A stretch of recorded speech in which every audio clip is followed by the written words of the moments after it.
लेकिन इस वक्त की बड़ी खबर यही है कि सुप्रीम कोर्ट में फिलहाल सुनवाई शुरू हो गई है और जो वकील है उनके आने का भी सिलसिला शुरू हो गया है। पाकिस्तानी सुप्रीम कोर्ट में इमरान केस की सुनवाई शुरू हो चुकी है। उधर पाकिस्तान के राष्ट्रपति ने कह दिया है चुनाव आयोग को कि वो 90 दिन के भीतर चुनाव करवाए। तो ये इस वक्त के दो बड़े अपडेट हैं।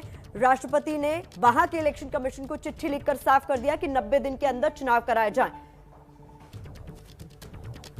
प्रणय, इस पर जिस तरीके से हम लोग कह रहे थे कि सुप्रीम कोर्ट पे सुनवाई शुरू होगी, तो आज फिर क्या कुछ कहा जाता है, कोर्ट का क्या कुछ ऑब्जर्वेशन होता है, इस पर नजरें रहेंगी। प्रतिमा, बहुत ही रोचक घटनाक्रम है। अगर आप इसे पूरी सीरीज में देखें तो एक तरफ पाकिस्तान के नेशनल असेंबली में 3 अप्रैल को जो कुछ हुआ वो सुप्रीम कोर्ट के दायरे में है, उस पर विचार हो रहा है, उसके ऊपर फैसला आना है। वहीं दूसरी तरफ पाकिस्तान के राष्ट्रपति आरिफ अलवी लगातार एक के बाद एक स्टेप उस चीज पे आगे बढ़ते चले जा रहे हैं जहां पे सारी प्रक्रिया चुनाव की तरफ जा रही है। यानी विपक्ष चाह रहा है कि जो फैसला है वो रोल बैक हो, असेंबली रिस्टोर हो, नो कॉन्फिडेंस मोशन के पर कार्रवाई हो, जिससे बचने की कोशिश इमरान खान ने की। वहीं दूसरी तरफ आप देखिए कि नेशनल असेंबली में जो कुछ हुआ उसके ऊपर इमरान खान ने अनुशंसा की, सिफारिश की, राष्ट्रपति ने उसे मान लिया, असेंबलीज डिसॉल्व कर दी। डिसॉल्व करने के बाद अब अगले इलेक्शन के लिए भी उन्होंने लिख दिया है इलेक्शन कमीशन ऑफ पाकिस्तान को। यानी यह सूरत लगभग तय नजर आ रही है कि अब पाकिस्तान अगले 90 दिन के भीतर चुनाव की तरफ बढ़ता नजर आ रहा है, क्योंकि सुप्रीम कोर्ट का अभी तक कोई फैसला नहीं आया है, न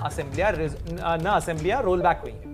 बिल्कुल, और वो 3 दिन की जो मियाद दी गई थी राष्ट्रपति की तरफ से कि साहब केयर टेकर प्रधानमंत्री के लिए आप लोग नाम सुझाएं, मुझे लगता है आशीष आज वो मियाद भी खत्म हो जाएगी, जिसमें इमरान खान की पार्टी की तरफ से तो नाम सुझा दिया गया था, विपक्ष की तरफ से शायद अभी तक कोई नाम दिया नहीं गया है। और कुल मिलाकर जिस बात का जिक्र यहाँ पर प्रणय कर रहे थे कि साहब एक तरफ हम देख रहे हैं किस तरीके से चुनाव की तरफ आगे प्रक्रिया को बढ़ाने की कोशिश, राष्ट्रपति भी इस बाबत पहल करते हुए नजर आ रहे हैं, वहीं विपक्षी पार्टियां इस कोशिश में है कि किसी तरीके से इस पर हॉल्ट लगे। सबको इंतजार सुप्रीम कोर्ट के फैसले का, और सुप्रीम कोर्ट से मिल क्या रहा है, तारीख पर तारीख। जी हाँ, बिल्कुल। देखिए, अगर हिंदुस्तान जैसा देश होता ना रोमाना, तो ये दो चीज़ें इंडिपेंडेंट ऑफ ईच अदर होती हैं।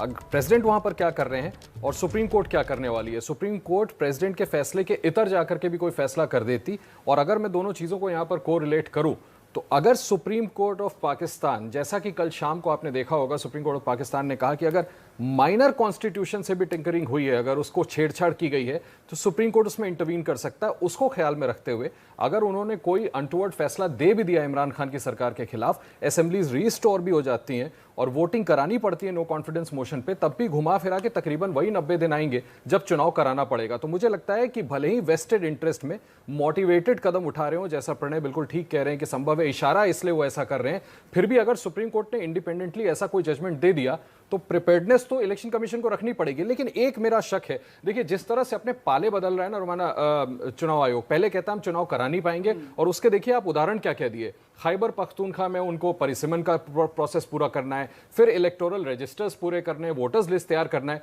तो मुझे लगता है कि ये पूरी की पूरी प्रक्रिया, मुझे ऐसा लगता है कि 3 महीने में चुनाव करा नहीं पाएंगे, चाहिए कुछ भी कोशिश कर लें।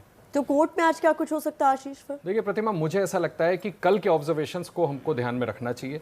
2 बातें बड़े मुखर तरीके से कही, जिसका रोमाना ने अभी थोड़ी देर पहले जिक्र किया कि जो कुछ हाउस के अंदर हुआ वो असंवैधानिक था, और दूसरी सबसे बड़ी बात जो मैंने अभी आपसे कही प्रतिमा, कि उन्होंने साफ तौर पर कहा है कि पार्लियामेंट के अंदर जो कुछ भी होता है अगर उसमें संविधान को छेड़ा जाता है तो हम इंटरवीन कर सकते हैं। देखिए, हिंदुस्तान हो, पाकिस्तान हो, कहीं पर भी अगर I would say even an act of parliament is subject to judicial scrutiny. आप हाउस के अंदर, माफ कीजिएगा मैं एक छोटा सा उदाहरण देता हूं, मान लें प्रतिमा कि एक सांसद एक महिला सांसद से मिसबिहेव कर दे, तो क्या वहां पर पीनल कोड अप्लाई होगा कि नहीं होगा? ये कहेंगे कि जी अंदर दुर्व्यवहार किया था, स्पीकर देख लें। अगर वो महिला कोर्ट जाएगी तो कोर्ट को उसमें कॉग्निजेंस लेना पड़ेगा। अगर कानून तोड़ते हैं तो यहाँ तो संविधान तोड़ने का आरोप है। तो मुझे ऐसा लगता है कि सुप्रीम कोर्ट इस पे कोई ना कोई जजमेंट में रिफ्लेक्ट जरूर करेगा। मुझे नहीं पता किस हद तक जाकर के वो जजमेंट देते हैं, लेकिन ऑब्जर्वेशंस इस और इशारा करती है कि इमरान खान के लिए मुश्किलें खड़ी हो सकती हैं। पर दर्शक ये महसूस कर रहे होंगे कि आशीष कुमार सिंह जो है वो कुछ ज्यादा ही उम्मीद कर रहे हैं पाकिस्तान की सुप्रीम कोर्ट से, भूल गए कि पाकिस्तान में किस तरीके से नियम कायदों की धज्जियां लगातार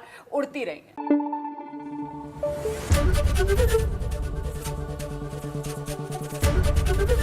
एबीपी न्यूज आपको रखे आगे।